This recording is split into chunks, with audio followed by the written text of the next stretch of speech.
السلام علیکم۔ کھانے سے بھوکا اور حکمت سے سیر رہو۔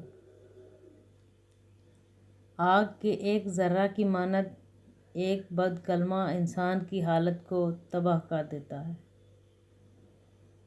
نفس کی درستگی میں مصروف رہو، اس سے صفات بد کی بجائے صفات نیک پیدا ہوں گی۔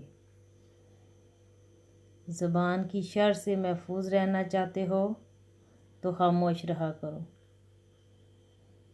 خود نیکی کرو اور دوسروں کو نیکی کرنا سکھاؤ۔ جس محفل میں ذکر خدا ہو اس میں شرکت کرو اور بروں کی محفل سے دور رہو۔ سچ بات کو مت چھپاؤ اور جھوٹ مت بولو۔